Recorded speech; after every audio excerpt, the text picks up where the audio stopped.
मैं साइड में आऊँगा, मैं दिखूँगा नहीं, मेन फोकस आपके ऊपर रहेगा पूरा।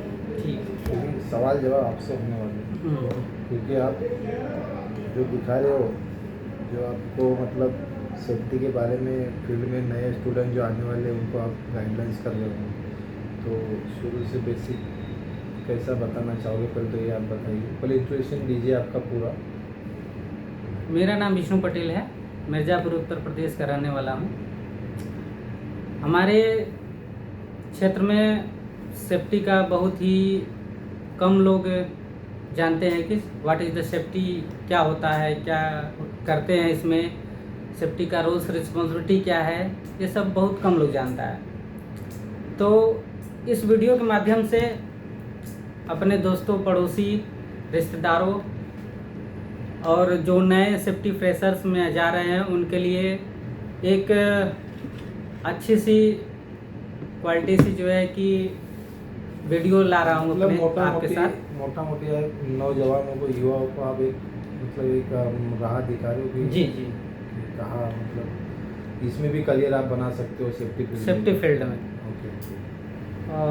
एज ए सेफ्टी स्टवार्ड हो गया, सेफ्टी सुपरवाइजर्स हो गए, सेफ्टी ऑफिसर्स हो गए, फिर मैनेजर्स हो गए, फायरमैन हो गए, फायर ऑफिसर हो गए। तो इसमें रेफ़र मैं करूँगा डिप्लोमा इन फायर सेफ्टी, जो कि यदि आप ये कर लेते हैं तो फायर ऑफिसर फायर में भी जा सकते हैं और सेफ्टी में भी जा सकते हैं। तो मैं अभी फ़िलहाल में आज का सेफ्टी का कि सेफ्टी में कैसे जाएंगे आप, उसका रोल्स रिस्पॉन्सिबिलिटी क्या रहेगा, उसके बारे में समझाएंगे हम। और अभी जनरल सेफ्टी आज समझा रहे हैं कि जनरल सेफ्टी क्या होता है। एज ए फ्रेशर्स वर्कर भी, फ्रेशर्स स्टाफ भी अपना इस फील्ड में अपना करियर बना सकता है। अब इसमें आ जाता है अपना सबसे पहले कि सेफ्टी होता क्या है। यदि किसी भी कंपनी को स्टार्ट करने से पहले या फिर कोई भी काम करने से पहले सेफ्टी की रिक्वायरमेंट आती है। सेफ्टी हो गया, क्यूसी हो गया, इंजीनियर्स हो गए इत्यादि वर्कर्स आते हैं। वर्कर्स हो गए तो 50 वर्कर्स हैं, 100 वर्कर्स हैं, उसके अकॉर्डिंग हमको सेफ्टी की ज़रूरत पड़ती है। यदि हमारे प्लांट में 50 वर्कर हैं तो हम एक सेफ्टी ऑफिसर और 2 सेफ्टी सुपरवाइजर्स को रखते हैं। यदि हमारे पास 100 हैं तो 2 सेफ्टी ऑफिसर रहेंगे और 4 सेफ्टी सुपरवाइजर्स हो जाते हैं। तो ये हमारा रिक्वायरमेंट्स आ जाता है। फिर उसके बाद उसको ऑर्गेनाइजेशन करके हम कंपनी को देते हैं। ऑर्गेनाइजेशन कंप्लीट होने के जैसे ही बाद हमको अप्रूवल मिलती है। अप्रूवल मिलने के बाद हम लोग को जॉब ऑफर आता है। सेफ्टी वालों को, क्यूसी को, इंजीनियर्स को, सबको, सब लोग वर्क करने जाता है। अब जब वर्क स्टार्ट जब हम करते हैं तो उससे पहले हम लोग की रोल्स ये आ जाता है कि टूल बॉक्स स्टॉक देते हैं, जिसको टीबीटी कहते हैं शॉर्ट फॉर्म में। टूल बॉक्स स्टॉक में लोग कहते हैं टूल के बारे में समझाते हैं, बॉक्स के बारे में समझाते हैं, ट्रेनिंग देते हैं। तो ऐसा कुछ नहीं है। एक सिंपल सी भाषा है कि वर्क अकॉर्डिंग, जैसा वर्क प्लेस पे काम है उसके अकॉर्डिंग उसके हजार्ड्स के बारे में और उसके प्रिकॉशंस के बारे में हम लोग समझाते हैं, जो कि अधिकतर एज ए ओसा रूल के हिसाब से जो टीबीटी लेता है वो सुपरवाइजर से लेता है। बिकॉज जो वर्क प्लेस पे जो हजार्ड रहेगा और जो काम करना है, काम करने का तरीका जो है वो सुपरवाइजर को भी मालूम होता है। किस लोकेशन पे काम करना है, किस लोकेशन पे नहीं करना है, ये सुपरवाइजर्स को मालूम होता है, तो सुपरवाइजर से कराता है।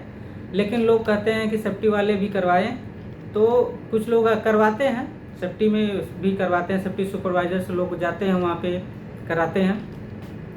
तो उसमें बताया जाता है सेफ्टी के बारे में, एक टॉपिक लिया जाता है और उस टॉपिक को गहरी तरीके से उसको बताया जाता है ताकि वर्कर को अच्छे से समझ में आए और उसको जो भी गलती ना करे। जो भी काम करने जा रहे हैं उसके बारे में, हाँ, जो भी काम करने जा रहे हैं उसके हजार्ड के बारे में ये सब समझाया जाता है। तो एज ए रूल के हिसाब से हम लोग यहाँ पे हायरिंग होते हैं। हम लोग का सेफ्टी का, बहुत से लोग कहते हैं इंजीनियर्स लोग कि सेफ्टी का कोई काम नहीं रहे, रोल नहीं है, तो ऐसा कुछ नहीं है। हम लोग का बहुत से काम होते हैं जो कि हम लोग का सबसे अहम होता है वर्क का, कि अगर कंपनी का कोई इंसिडेंट एक्सीडेंट अगर वगैरह होता है तो उसको कम करना, नियर मिस को कम करना, मतलब जीरो हार्म होना चाहिए। अगर हम लोग हायरिंग हो रहे हैं, हम लोग की जॉब चल रही है, तो इसका मतलब वहाँ पे उस कंपनी में जीरो अगर हार्म हो रहा है तब आपकी रोल्स और रिस्पॉन्सिबिलिटी बहुत अच्छा है, नहीं तो फिर नहीं है। अब यहाँ पे हमारा जो एम है उसको हम समझाते हैं, जो रोल रिस्पॉन्सिबिलिटी है उसको समझाते हैं।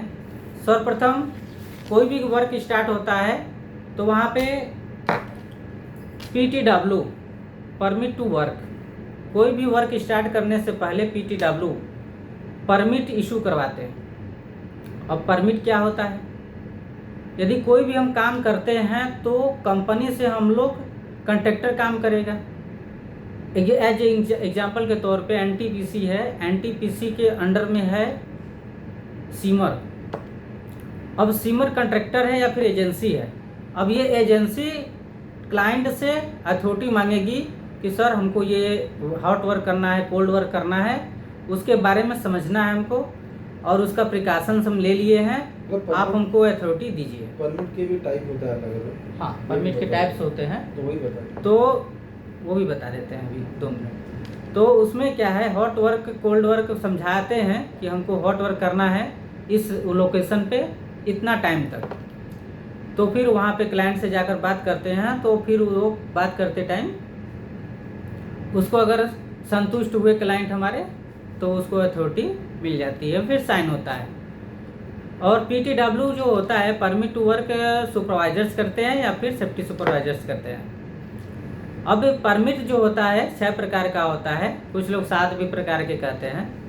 तो अभी मैं शॉर्ट वीडियो बनाना चाहता हूँ, इसलिए परमिट का डिटेल नहीं बताऊँगा, इसका अलग से एक वीडियोज़ बनाएंगे अगले कोर्स में जा कर के।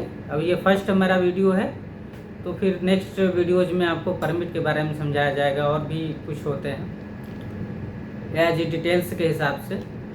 अब कुछ नॉर्मली चीज़ हम बता देते हैं जो कि हर एक फ्रेशर्स को, हर एक वर्कर को और हर एक इंजीनियर को, सबको ये पता होना चाहिए। अब यहाँ पे हॉट वर्क होता है, हॉट वर्क का मतलब होता है हॉट और कोल्ड वर्क होता है। हॉट वर्क कोल्ड वर्क में बस ये डिफरेंस होता है कि हॉट वर्क का मतलब जिस भी वर्क में फ्लेमेबल गिर रहा हो या फिर चिंगारी आता हो उसको हॉट वर्क कहते हैं, जिस पे चिंगारी नहीं आता है उसको कोल्ड वर्क कहते हैं। हॉट वर्क में जैसे कि ग्राइंडिंग हो गया, वेल्डिंग हो गया, ये हॉट वर्क में हो जाएगा। कोल्ड वर्क में जैसे आपका कोई सीमेंट वर्क हो, जैसे प्लस्तर कर रहा है, ये सब कोल्ड वर्क में आ जाएगा। फिर उसके बाद इलेक्ट्रिकल सेफ्टी इलेक्ट्रिकल वर्क हो जाता है। इलेक्ट्रिकल वर्क में आपका वायरिंग करना, इलेक्ट्रिक का सामान जो हो जाता है, PC बनाना, और हाइट वर्क हो जाता है। हाइट वर्क क्या होता है, हाइट वर्क में थोड़ा बता देते हैं। हाइट वर्क क्या होता है, हमारा एज ए स्टैंडर्ड रूल के हिसाब से हाइट वर्क 1.8 मीटर से स्टार्ट होता है, और हाइट वर्क पे काम करने से पहले हम लोग चेक करते हैं कि बंदे के पास चढ़ने का एलिजिबिलिटी है कि नहीं है, उसको चक्कर को नहीं आता है, उसका एक हाइट वर्क का एक प्रॉपर ट्रेनिंग होता है, उसको ट्रेंड किया जाता है हाइट वर्क चढ़ने के लिए। टेस्ट होता है ना, हाँ, टेस्ट भी होता है, टेस्ट करते हैं हम लोग। ऊपर जाने से पहले चेक कर लेते हैं कि उसको चक्कर तो नहीं आ रहा है, खाना वाना खा लिया है कि नहीं। फिर उसके बाद फुल बॉडी हार्नेस पहना करके ही हम ऊपर उसको पहुंचने देते हैं। कभी भी हम अगर ऊपर जाते हैं तो ऊपर जा कर के वर्कर एंकरिंग नहीं करते हैं। एंकरिंग का मतलब होता है कहीं फंसा देना। सेफ्टी बेल्ट का एंकरिंग पॉइंट होता है, तो वहाँ पे किसी जगह फंसा करके तभी वहाँ पे खड़ा होना चाहिए। बिकॉज अगर हम सेफ्टी बेल्ट पहने कहीं नहीं एंकरिंग कर रहे हैं तो पहनने से कोई मतलब नहीं निकलता है। हालांकि इसका और डिटेल हम आगे वीडियो में बता देंगे। अब इसमें आ जाता है PTW के तुरंत बाद हमारा TBT होता है। एज ए वर्क प्लेस पे जा कर के हम लोग PTW टीबीटी कराते हैं। टीबीटी में जा कर के उसमें समझाया जाता है हर वर्क के बारे में।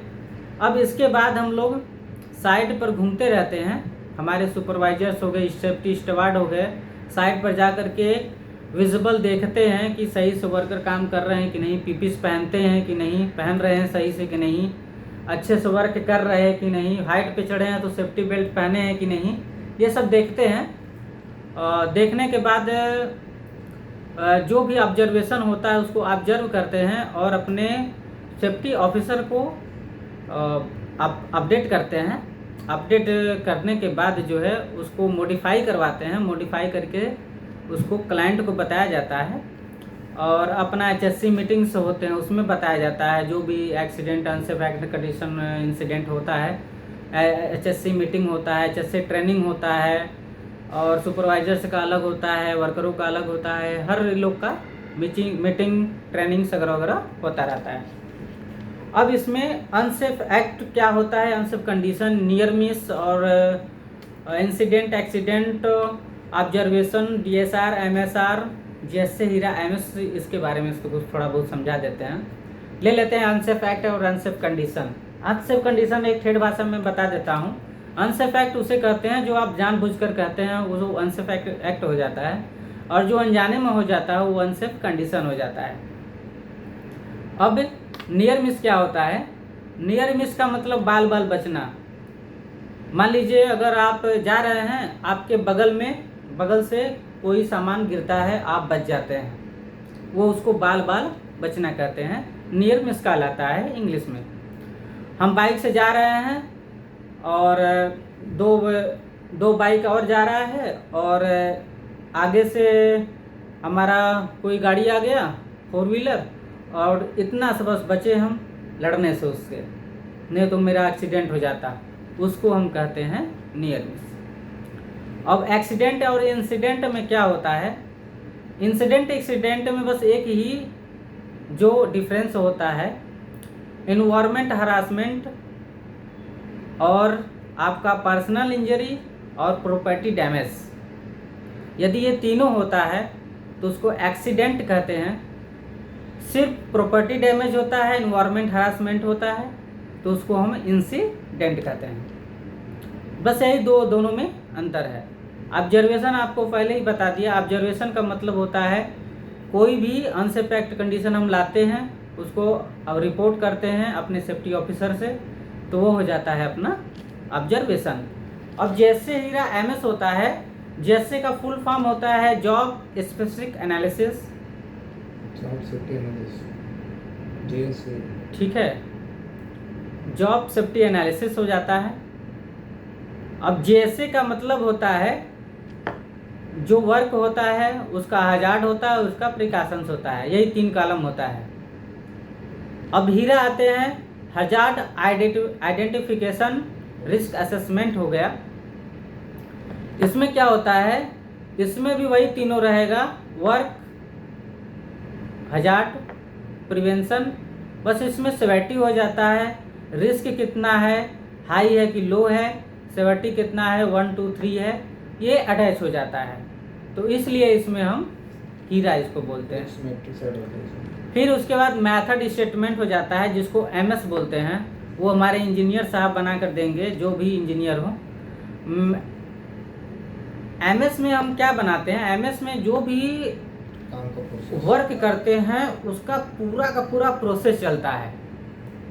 उसमें अगर हम एक नट भी लगा रहे हैं ना, तो वो भी MS में हम लोग मेंशन करते हैं, इसलिए MS उसको मेथड स्टेटमेंट कहा गया कि किस मेथड से करेंगे, किस मेथड से नहीं करेंगे, कैसे उसको निकालेंगे, कैसे डालेंगे, लिफ्टिंग वर्क कैसे करेंगे, तो उसका प्लान कैसे बनाएंगे, कैसे नहीं बनाएंगे, कौन बनाएगा, सब उसमें अटैचमेंट होता है, तो उसको मेथड स्टेटमेंट कहते हैं, MS होता है। सबसे पहले MS बनता है, उसके बाद में हीरा होता है, जैसे हीरा MS होता है। ओके, पहले ही MS आता है अप्रूवल होके, फिर हम लोग हीरा या जैसे बनाते हैं।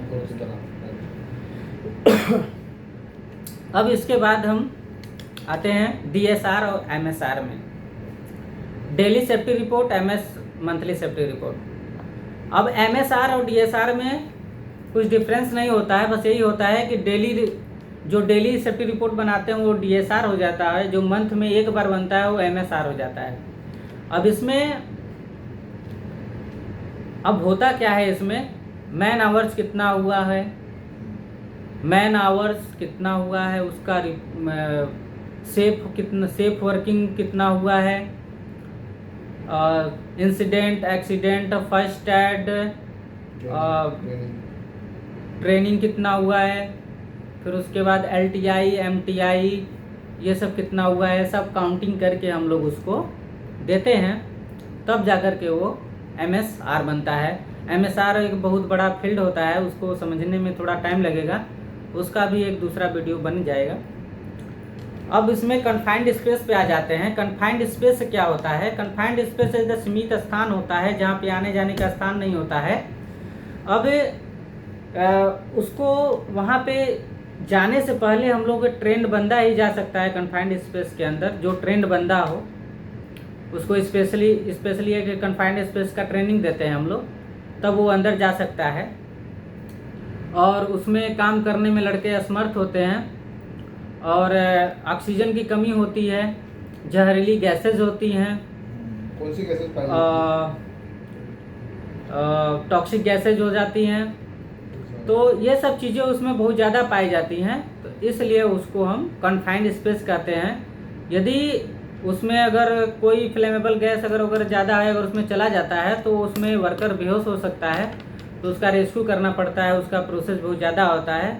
फिलहाल मैं जनरल सेफ्टी बता रहा हूँ तो ज़्यादा नहीं बात करना चाहते हैं, एक नॉर्मल सी चीज़ें बता रहे हैं जो कि आपको बस पता होना चाहिए।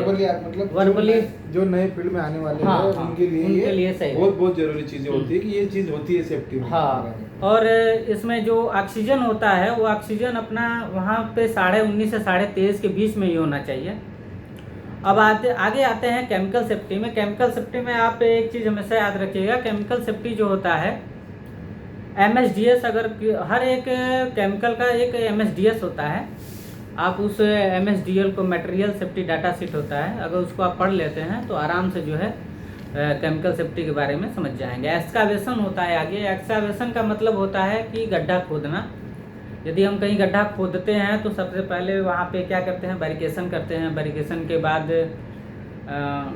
उस पर देखते हैं कि कहाँ हम गड्ढा खोद रहे हैं, कहाँ पे वहाँ पे बैरिकेशन है और परमिट लिया गया है कि नहीं, वहाँ सुपरविज़न कोई है कि नहीं है, फिर कितना डेप्थ करेंगे कितना नहीं करेंगे। वहाँ पे जो अंदर जब हम जाते हैं तो वहाँ पे चांसेस होता है पाइप्स का, इलेक्ट्रिकल वायर का, रिलायंस एयरटेल का, ये सब का वायर लगा रहता है, तो उसको हम चेक करते हैं उस पर कि हमारा अंदर जाएंगे तो वहाँ पे कोई वायर तो नहीं है, पानी का नाली तो नहीं है। ये सब चेक करने के बाद ही हम एक्सकावेशन का वर्क करते हैं। उसको एक रहता है ना यूटिलिटी टेस्ट बोलते हैं, यूटिलिटी टेस्ट वो अलग लंबा है। हाँ, वो लंबा चला जाएगा। अब आते हैं लिफ्टिंग शिफ्टिंग वर्क के बारे में। अब लिफ्टिंग शिफ्टिंग के वर्क के बारे में बहुत लंबा चीज़ होता है, लेकिन नॉर्मली चीज़ हम बता देते हैं कि लिफ्टिंग शिफ्टिंग वर्क करते समय सबसे पहले हम लोग लिफ्टिंग प्लान बनाते हैं। अगर 5 टन के ऊपर रहता है तो लिफ्टिंग प्लान बना जाता है, तभी जाकर के हम उसको लिफ्ट कर सकते हैं। अगर नॉर्मली भी हम करते हैं तो सबसे पहले एरिया वेरिफिकेशन होना चाहिए, और लिफ्टिंग बेल्ट जो भी इक्विपमेंट हम यूज कर रहे हैं वो पूरा इंस्पेक्शन होना चाहिए। विदाउट इंस्पेक्टेड आपको वर्क नहीं करना है। अगर इंस्पेक्शन नहीं है तो उसको पहले इंस्पेक्शन करवाइए, तब उसके बाद अपना टूल्स यूज करिए। और हमारा क्रेन जितना वेट है उससे ज़्यादा, उससे 2 गुना क्रेन यूज करिए, ताकि हम सेफ जोन में रहें, अनसेफ जोन में नहीं। अब आते हैं फर्स्ट एड और CPR। अब फर्स्ट एड क्या होता है? फर्स्ट एड का मतलब यही होता है कि यदि नॉर्मली किसी को चोट लग जाता है, इंजरी हो जाता है, जैसे यहाँ पे हमको चोट लग जाएगा, तो उसको क्या करें हम करेंगे क्या, उसको पट्टी लगा देंगे, दवा लगा करके पट्टी लगा देंगे, वो फर्स्ट एड में आ जाता है। और किसी को वेल्डिंग लग गया तो वेल्डिंग लग जाएगा तो हम लोग वेल्डिंग ड्रॉप आता है वो छोड़ देते हैं, तो वो सब चीज़ें जो होता है वो फर्स्ट एड में आ जाता है। नॉर्मली जो वर्क होता है होता है हाँ खरोच लग जाता है, मामूली चीज़ों के लिए फर्स्ट एड आ हाँ जाता है। तो वो फर्स्ट एड में आ जाता है। LTI MTI ये सब बहुत हाँ। बड़ा चीज़ है, वो सब चीज़ें एडिंग होती है, तो इसलिए उसको नहीं बता रहे हैं। हाँ, बेसिक आप बेसिक नॉलेज आपको दे रहे हैं कि ये सब चीज़ें भी हो होता है। सकती है। अब यहाँ पे आ जाता है फायर एंड सेफ्टी। जो मेन होता है सर ये फायर में 2-3 चीज़ें हम बताएंगे कि आग कैसे लगता है। कुछ केमिकल रिएक्शन होता है जो कि ताप ईंधन ऑक्सीजन से मिल करके आग बनता है हमारा। फ्यूल ऑक्सीजन और हीट। अब इसमें क्या है, यदि बुझाने होता है तो इसमें से हम किसी एक को हम निकाल देंगे, वो आग बुझ जाएगा। मतलब ट्रायंगल को तोड़ना होगा, ट्रायंगल को आपको तोड़ना होगा। अब इसको फायर एक्सटिंग्विशर से बुझाते हैं। फायर एक्सटिंग्विशर 4 प्रकार का होता है, वाटर, CO2, DCP, फोम। ये 4 प्रकार का अपना फायर एक्सटिंग्विशर होता है। इसका कलर कोड भी होता है और 4 प्रकार के हमारे फायर भी होते हैं, 4 प्रकार से बुझा भी सकते हैं। तो फिलहाल हम सिर्फ आग के बारे में समझे हैं। आग कितने प्रकार के होते हैं, 4 प्रकार के होते हैं। कैसे बुझाते हैं, एक्सटिंग्विशर कितने प्रकार के होते हैं, 4 प्रकार के होते हैं। कैसे बुझाते हैं, 4 प्रकार से बुझाते हैं। अगर इन 3 में से ऑक्सीजन, ताप, ईंधन, इन तीनों में से किसी भी एक को हम अगर हटा देते हैं तो हमारा आग बुझ जाएगा। ये तरीका है एक ठेठ भाषा में एकदम। अब इसमें क्या होता है, एक्सटिंग्विशर को चलाते कैसे हैं। एक्सटिंग्विशर को चलाते समय हम पास का नियम का रूल का यूज़ करेंगे। पास का रूल क्या होता है, pull the pin and the base, squeeze the grip, swipe side to side. ये होता है हमारा पास रूल का नियम। अब पुल द पिन का मतलब पिन इसमें लगा रहता है, पिन खींच देंगे। एम द बेस, आग जहाँ लगाया है उसके एम पे लगाएंगे। अब उसमें स्क्वीज लगा रहता है, उसको निकालेंगे। ग्रिप लगा रहता है। फिर उसके बाद साइड टू साइड झाड़ू जैसे लगा रहता है, वैसे जहाँ जैसे ये आग लगा है तो यहाँ पे उसको हम यहाँ पे जा करके उसको स्वाइप करेंगे और ऐसे झाड़ू की तरह ऐसे लगाएंगे। ये ना कि यहाँ पे आग बुझाएंगे, यहाँ ये कोना पे नहीं लगाते हैं, यहाँ पे लगाते हैं, आग ऐसे बुझाते हैं। तो ये हो गया फायर के बारे में थोड़ा सा नॉलेज है। ये नॉर्मली चीज़ बताया हूँ। अभी तो फायर में बहुत कुछ होते हैं। तो ठीक है, अब रखते हैं, हम चलते हैं। बहुत लंबा हो गया, आधा घंटा का वीडियोज हो गया है। अमोल जी जो है कि थोड़ा बिजी हो गए हैं। नहीं सर, आपका थोड़ा युवाओं को जो आप ज्ञान दे रहे हो, सेफ्टी फील्ड में आने वाले लोगों को जो प्रोत्साहन दे रहे हो और बेसिक नॉलेज जो आप प्रोवाइड किए हो, अगर ये सब लोग वीडियो देखेंगे और सेफ्टी में आना चाहिए तो इनको बहुत सा नॉलेज आपके चीज़ से यहाँ पे मिल चुका है। और मैं बोलूँगा सभी लोगों को एक बार आप जो सर ने अभी बताया है और थोड़ा उसको वीडियो को पॉज करके रिवाइंड करके देखिए और सेफ्टी में आना चाहे तो आप बेशक आ सकते हो। और ये सब चीज़ें जो बताए यही होता है, दूसरा कुछ। धन्यवाद। और इसके बाद आने के बाद में और कुछ सीखने को आपको मिलेगा। सर का वीडियो फॉलो कीजिए, लाइक कीजिए, सब्सक्राइब कीजिए और कमेंट कमेंट कीजिए अगर कुछ